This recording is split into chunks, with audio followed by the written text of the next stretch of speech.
궂은 날씨나 화창한 날씨나 하나님 저희들을 불러 모으시고 주님의 손에 이끌려 이렇게 하나님 예배하는 자리에 있게 하시는 것 감사드립니다. 이 시간도 하나님의 말씀을 통해 우리가 누구며 또 하나님께서 우리에게 어떤 삶을 요구하시는가 다시 한번 확인하기로 합니다. 지혜를 주시고 마음을 주시고 말씀이 참으로 우리의 삶에 위로가 되도록 우리에게 역사하여 주옵소서. 감사드리며 존귀하신 예수 그리스도의 이름으로 기도드립니다.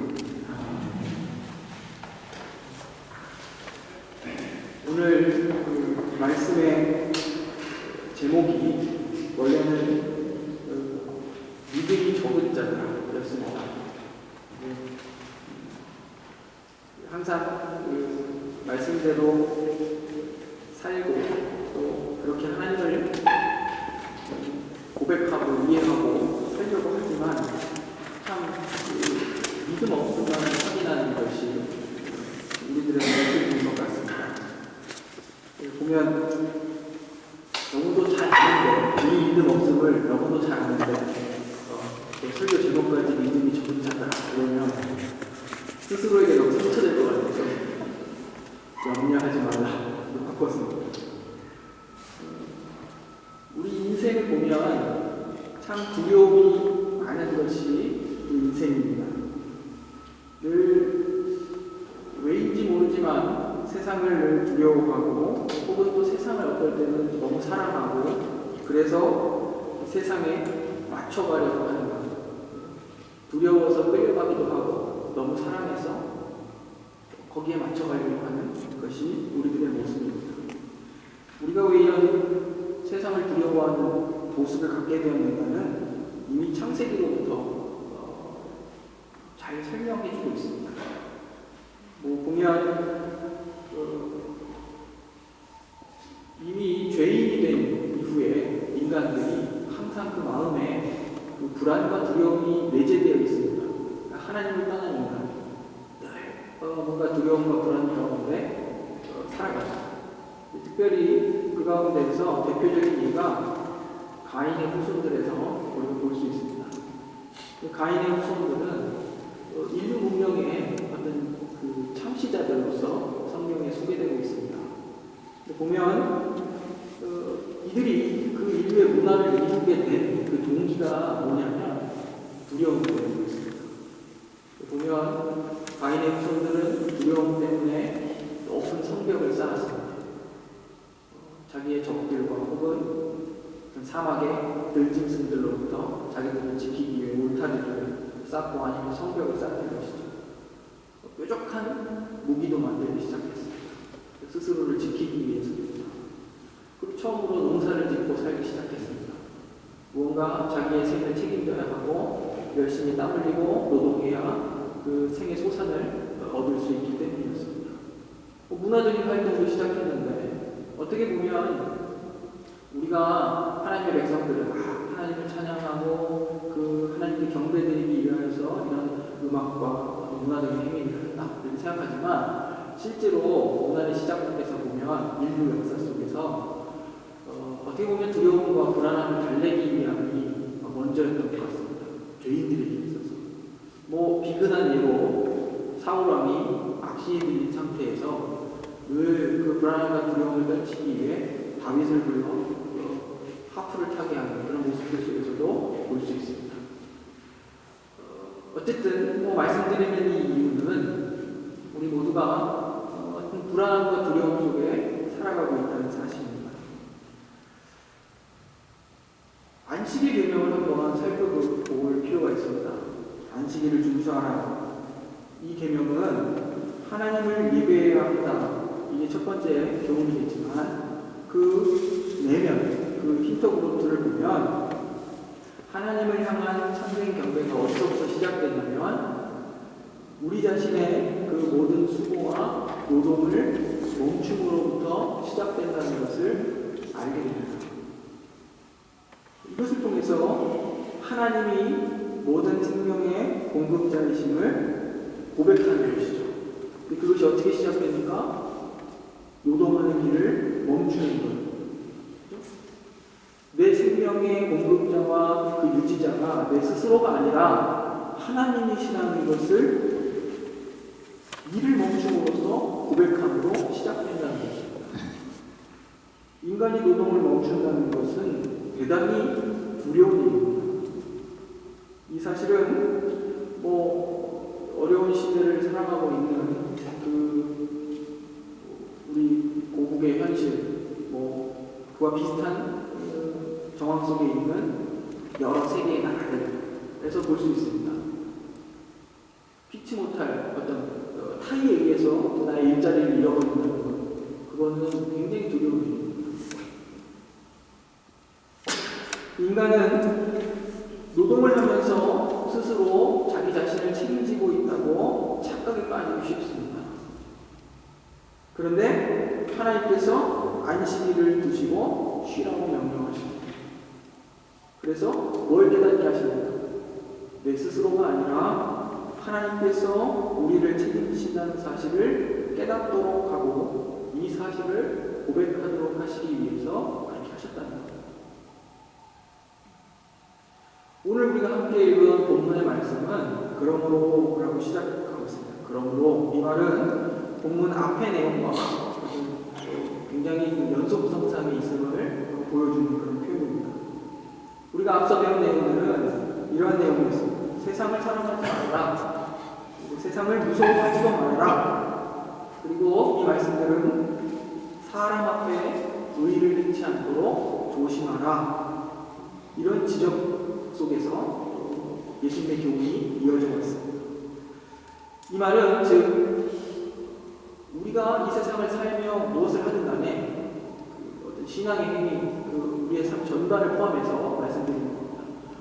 무엇을 하든지 그 명분이 하나님을 향한 것이어야 되고 그 내용도 그리고 그것을 담고 있는 형식도 다 하나님 앞에 바쳐져야 함을 가르치신 겁니다. 그럼에도 불구하고 늘 우리들의 경향이 어떻습니까? 그것을 사랑 앞에 바쳐서 자기 자신을 치장하는 데 사용한다. 그것이 잘못이라는 예수님께서 가르치신 것입니다. 왜 그렇습니까? 우리가 왜 이처럼 행동합니까? 그것은 우리의 본성이 세상을 사랑하고 우리 자신을 더 사랑하기 때문입니다. 또 어떤 측면에서는 세상을 대단히 두려워하기 때문이다. 이것입니다. 세상이 우리의 생명의 공급에 어떤 저쪽이다 이렇게 생각하면 눈치 봐야 되지 않겠습니까? 두려운 것이죠. 당장 나의 일자리를 잃어버린다 생각해 보십시오. 얼마나 두려운 일이겠습니까? 그래서 오늘 본문은 그 세상이 과연 사랑할 만하냐 혹은 그 세상이 두려워할 만한 것이냐 그것을 묻고 계신 겁니다. 세상을 무서워하거나 사랑할 필요가 없습니다. 27절 말씀에 너희 중에 누가 염려함으로 그 키를 한 자나 더 할 수 있느냐 이렇게 물으십니다. 여기서 말하는 그 키, 그것은 그리스어로 생명이라는 뜻도 동시에 가지고 있습니다. 그러면 이 말은 무슨 뜻이겠습니까? 네가 염려함으로 네 생명을 연장할 수 있겠느냐 이런 뜻도 되는 것입니다. 우리 중에 누가 염려함으로 우리의 키를 한 자나 더 늘릴 수 있고 혹은 우리의 생을 연장할 수 있겠습니다. 우리를 걱정한다고 해서 그렇게 할 수 있는 능력이 있는 자들이 아닙니다. 세상이 중요한 것들을 소유하고 나눠주고 결제할 권세를 가지고 있지 않습니다. 오직 그것은 하나님만이 갖고 계신 것입니다. 세상이 우리를 위협하고 유혹하고 시험할 뿐이지 실제로 세상이 우리에게 해주는 것 중에 어떤 진정한 내용을 담고 있는 것 그것은 없다 이것입니다. 영원한 생명, 하나님의 나라, 세상을 사랑하거나 세상을 무서워하는 것 그래서 당치 않다 이 말씀입니다. 염려한다는 말은 마음에 정함이 없다는 것입니다. 마음이 이렇게 분산되어 있는 것이죠. 염려한다. 어떻게 보면 두 눈이 한 곳에 초점을 모으지 못하고 서로 다른 곳을 바라보고 있는 그러한 상태. 그것이 염려한다는 그런 뜻입니다. 그래서 염려하지 말라는 뜻은 어떤 뜻이겠습니까? 하나님과 세상을 놓고 그 사이에서 갈팡질팡해서는 안 된다 이런 뜻입니다. 그렇게 되면 어떻게 되겠습니까? 두 주민을 다 만족시키지 못하는 것이죠. 우리가 앞서 배웠던 말씀의 내용입니다. 그러나 우리는 마음과 뜻과 정성을 다해서 우리 하나님을 섬겨야 됩니다. 이것이 신앙입니다. 하나님을 섬긴다 하면서 어느 부분은 세상에 다리를 걸치고 사는 그런 삶은 있을 수 없습니다. 하나님도 우리에게 마음과 뜻과 정성을 요구하고 세상도 그렇게 우리에게 요구합니다. 세상은 온 마음과 뜻과 정성을 빼앗아가려 하지 우리의 일부분만 가지려 하지 않습니다. 하나님만 우리의 모든 것을 원하시는 것이 아니라 세상도 그렇다는 것입니다. 사단은 교묘하게 계획을 짜서 우리의 전 마음이 하나님께 붙잡히지 않도록 방해하는 것. 그것이 사단이 하는 겁니다. 염려케 하는 것입니다. 끊임없이 걱정케 하는 것입니다. 하나님을 의지해 사는 사람들이 염려하지 말아야 된다는 것은 그냥 준비하지도 않아도 된다 이런 말이 아닙니다. 오늘 본문에 나와 있는 새, 하나님께서 돌보시는 그 새, 씹지도 않고 거두지도 않고 창고에 모아들이지도 않는 그 새, 아무것도 안 하고 입만 벌리고 있습니다. 아니, 아침부터 일어나서 입을 벌리고 먹이를 찾아다니는 그런 모습을 우리는 잘 알고 있습니다. 열심히 먹이를 찾아다닙니다. 사람도 그렇게 되어 있습니다. 너희 이마에 땀이 흘러야 식물을 먹으리라. 가만히 있어 염려하지 말라. 이런 뜻이 아닙니다. 가만히 앉아서 늘 기도하고 찬송하고 그런다고 먹을 것이 들어오는 것이 아닙니다. 일을 해야 하는 것입니다. 준비를 하고 힘껏 거두고 그것을 또 잘 간직하는 방법도 알아야 됩니다. 산다는 것은 이렇게 가만히 있어서 되는 일이 아닙니다. 산다는 것은 하나님이 주신 책임 있는 일이고 우리가 열심히 살아야 할 필요가 없는 것입니다. 그러나 지금 예수님의 말씀에 오늘 초점은 우리가 열심히 살아야 하는 것이 그저 우리 목숨을 연장할 목적으로 열심히 사는 것, 그것이 아니라 하나님이 주신 생명과 그 인생을 어떻게 살 것인가, 거기에 의미와 목표, 그것을 잘 알아야 한다, 이 말씀입니다. 하나님이 주신 인생과 우리의 이 생명을 어떻게 사용할 것인가, 거기에 열심히 해야 한다 이런 뜻이다. 우리는 마치 우리의 생명을 보존하는 일에 마치 우리의 모든 신경과 정성을 쏟아부어야 하는 것처럼 생각할 때가 있습니다. 그래서 세상에 대해서 겁을 먹고 두려워하게 되는 것입니다. 오늘 본문 말씀 28절은 이렇게 기록하고 있습니다. 또 너희가 어찌 의복을 위하여 염려하느냐? 들의 백합화가 어떻게 자라는가 생각하여 보라. 수고도 아니하고 길쌈도 아니하느냐? 그러나 내가 너희에게 말하노니 솔로몬의 모든 영광으로도 입은 것이 이 꽃 하나만 같지 못하였느냐? 오늘 있다가 내일 아궁이에 던지우는 들풀도 하나님이 이렇게 입히시거늘 하물며 너희 일감이나 믿음이 적은다. 세상이 만든 것과 하나님 만들어주시는 것을 어느 것이 더 완벽하고 영광스럽고 위대한가 보라 이것입니다.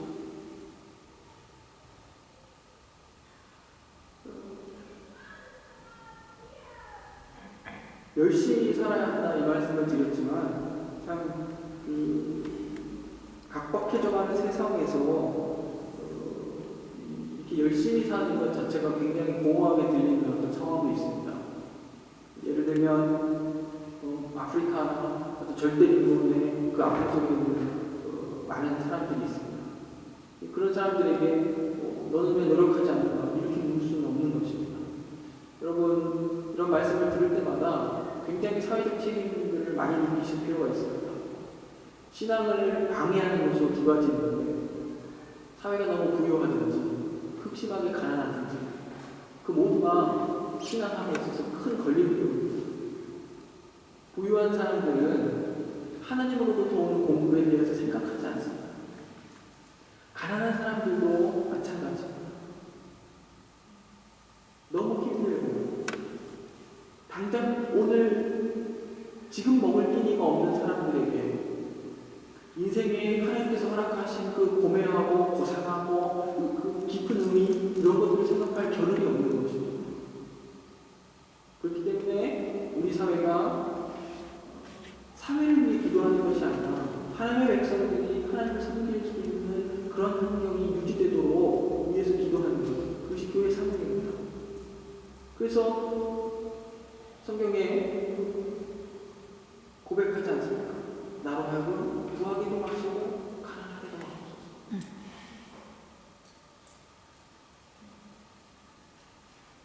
그저 내 상황에만 적용하고 끝내시지 마시고 항상 나와 반대편에 있거나 나와 전혀 다른 상황에 있는 이 말씀을 받을 사람들도 함께 고려하시며 말씀을 들었으면 좋겠습니다.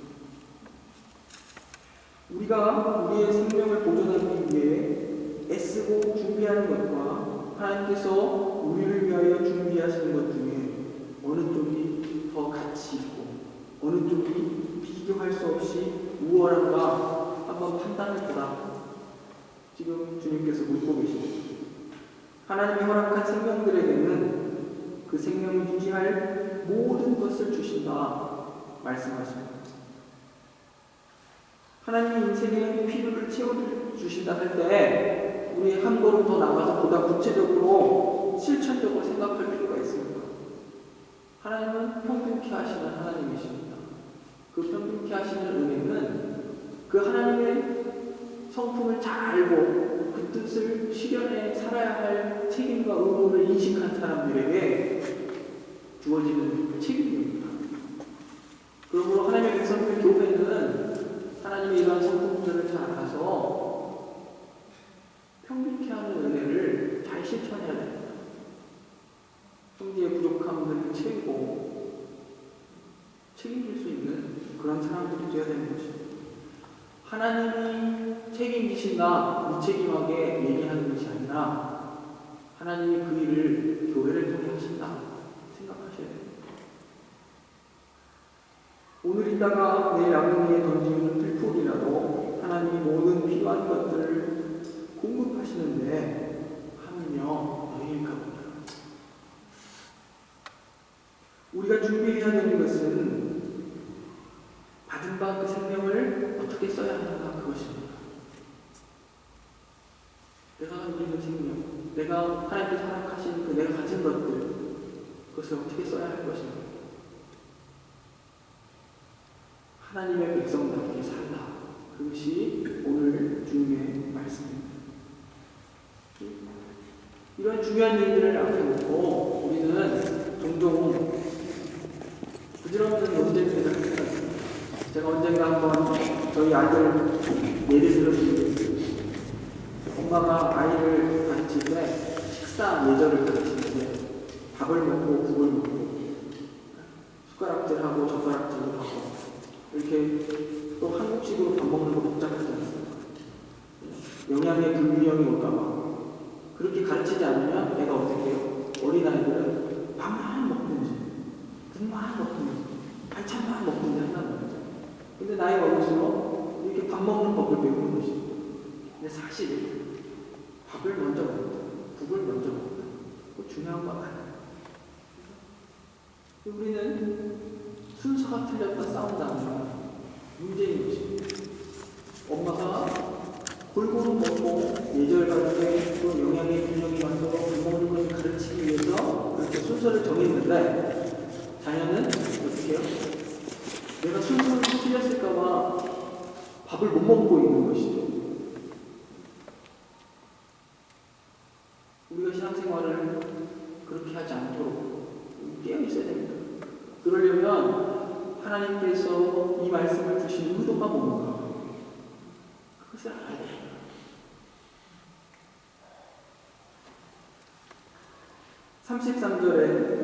너희는 먼저 그의 나라와 그의 의를 구하라. 그리하면 모든 것을 너희에게 더하시리라고 말씀하십니다. 앞에 것을 하면 뒤에 것을 주겠다. 이런 조건적인 이야기가 아닙니다.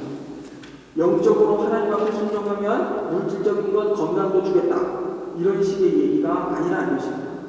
이런 일면도 있지만 그것을 잘못 사용하면 큰 문제가 생깁니다.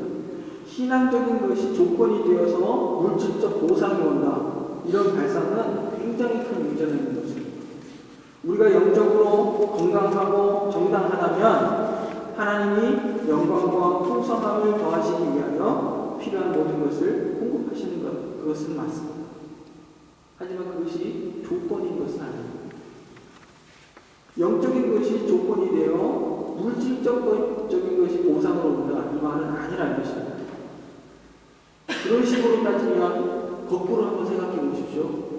저와 여러분들은 늘 두려움에 떨어야 됩니다. 저와 여러분이 하나님의 의를 만족시킬 만한 그런 참 예쁘고 착한 일을 하신 적이 있으십니까? 하나님께 그런 식으로 거래하거나 하나님을 그런 식으로 대한다면 아마 남아있을 사람이 없을 겁니다. 우리가 얼마나 부족한지, 또 하나님 아버지의 그 기쁘신 뜻이 무엇인지 그것을 기억하셔야 됩니다. 아이들 같이 머물러서는 안 된다는 것입니다. 아이에게 격려하는 차원에서 심부름을 했더니 심부름 수고비를 줬어요. 그 아이는 그 다음부터 어떻게 하겠습니까? 심부름 수고비 때문에 그 일을 하고 계시죠. 그런데 그 시기도 지나면 부모를 사랑하는 마음으로 내가 가족의 구성원으로서 내 책임을 다 철드는 것이죠. 부모가 나이 드시면 내가 부모를 책임져야 되는 입장에서 그 부모를 섬기는 겁니다. 우리가 이러한 자리에까지 계속 자라갈 필요가 있습니다. 우리가 하나님의 백성으로 바른 길을 걸어간다면 하나님은 우리를 통해 영광 받으시기 위해 우리가 하는 일을 더 부유하게 하시고 더 크게 하시고 또 그것을 증거하시기 위해서 그 일에 방해되는 것들을 제공해 주실 것입니다. 우리가 정당한 길로 매진하면 모든 일을 부욕해 하기 위해 필요한 모든 것을 더해 주실 것은 당연한 일이지 않겠는가 이런 뜻입니다. 그것이 꼭 조건이요 내가 그것을 목적으로 하나님께 뭘 하겠다 이런 뜻이 아니라는 것입니다. 공중에 나는 새를 먹이시고 오늘이나 내일 아궁이에 던지는 들불을 입히시는 이가 하늘에 계신 우리 아버지시니까 그렇습니다. 백합화나 공중의 새한테는 하나님은 아버지는 아니십니다. 그냥 하나님이십니다. 저들에게 창조주가 되십니다. 만드신 분과 만들어진 물건의 관계에 불과하지만 우리에겐 아버지십니다. 그게 다른 것입니다. 이것을 놓치면 우리는 금방 세상에 지고 맙니다. 세상에게 아첨을 떨게 됩니다. 세상에 아첨을 떨면 세상은 우리에게 영적인 길을 가지 못하도록 방해합니다. 세상 걱정하면 어떻게 됩니까? 세상 것으로 자랑하는 일에 우리가 길들여집니다. 세상의 것, 물질적인 것으로 자존심 채우는 것, 누가 더 돈을 많이 번다, 누가 더 좋은 옷을 입고 다닌다, 누가 더 좋은 차를 탄다, 누가 더 굿배가 높다. 여기에 우리를 빠뜨리면 우리는 더 이상 하나님의 사람으로 살 틈이 없어지는 겁니다. 이 세상은 복과 보상과 행복, 자랑 이런 것을 가지고 있고 우리는 그것을 세상에서부터 받아내야 된다 이렇게 생각합니다. 근데 그렇지 않습니다. 그렇다면 예수 믿을 필요가 없습니다. 예수 믿는다는 것은 우리에게 하나님만이 주인이시고 하나님 앞에 돌아가야 되고 하나님이 만드신 영원한 나라에 살 것을 소망하는 것입니다. 모든 것을 하나님과 연결해서 생각해야 됩니다. 먹는 문제, 입는 문제, 사는 문제로 걱정이 되거든 이런 생각을 해야 합니다.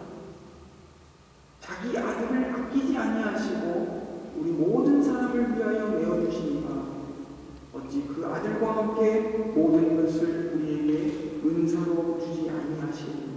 아멘. 하나님은 우리 편이십니다. 그 아들을 아끼지 않으셔서 예수 그리스도를 못 박으신 분이 우리를 위해 아들을 아끼지 않으셨는데 무엇을 아끼시겠는가? 이 말입니다.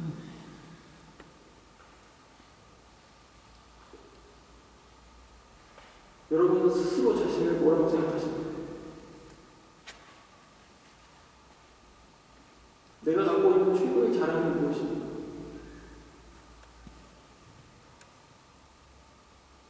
세상이 겁 안 나는 것. 그것이 우리의 자랑이 돼요. 죽음이 겁이 안 나는 것입니다. 왜냐하면 세상이 자랑하는 것들로 우리를 흔들 수 없기 때문에. 세상이 우리를 위협할 수 있는 가장 큰 것이 무엇이겠습니까? 그 최고는 죽음일 겁니다. 그런데 그리스도인에게 있어서 죽음을 두려워하지 않는다는 것. 더 이상 아무것도 두려워하지 않는다는 것입니다.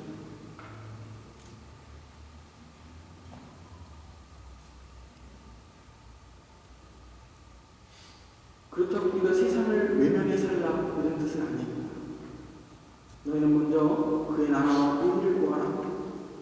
우리는 우리의 삶에 진정한 목표가 있고 진정한 내용이 있는 사람입니다. 우리가 있는 곳에는 빛이 비추고 하나님 영광이 나타나고 우리로 인해 하나님이 누구신가 지금 증거되고 있고 구원과 회개와 용서와 하나님이 허락하신 은혜와 복이 나누어지는 존재들이에요. 그 자랑과 행복을 빼앗겨서는 안 됩니다.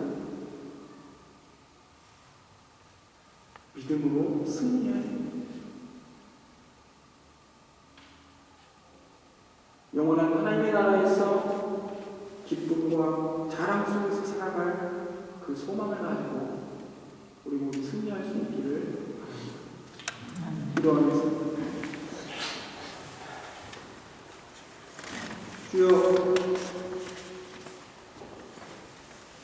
십자가로 나타난 하나님의 사랑을 바라면서 여전히 세상을 부러워하고 두려워하고 눈치 보는 저희들입니다. 불쌍히 여겨 주옵소서. 세상이 우리 정신과 머리 관심과 우리의 마음을 빼앗으려 하고 겁을 줄 때 주여 우리가 누구인지 생각할 수 있게 하옵소서. 하늘아버지의 사랑과 은혜를 입은 자여 그 나라를 상속할 자여 우리로 인해 하나님이 증거되고 구원과 회개와 하나님의 은혜와 복이 나누어지는 그런 복된 존재들임을 기억하게 하옵소서. 이 자랑과 행복을 결코 빼앗기지 않게 하옵소서. 열심히 땀 흘려 일하게 하시고 하나님께서 맺게 하시는 결실을 가지고 기쁨으로 함께 나눌 수 있게 하여 주옵소서. 그래서 이 믿음으로 세상을 이기고 영원한 나라의 기쁨과 소망을 가지고 승리할 수 있게 하옵소서. 주여 하나님의 의의 통치가 나의 삶 속에 그리고 우리 공동체 속에 그리고 우리 사회와 세상에 실현되도록 애쓰고 노력해야 할 책임이 있음을 늘 기억하는 그런 넉넉한 하나님의 백성들 되도록 은혜를 베풀어 주옵소서. 예수님의 이름으로 기도드립니다.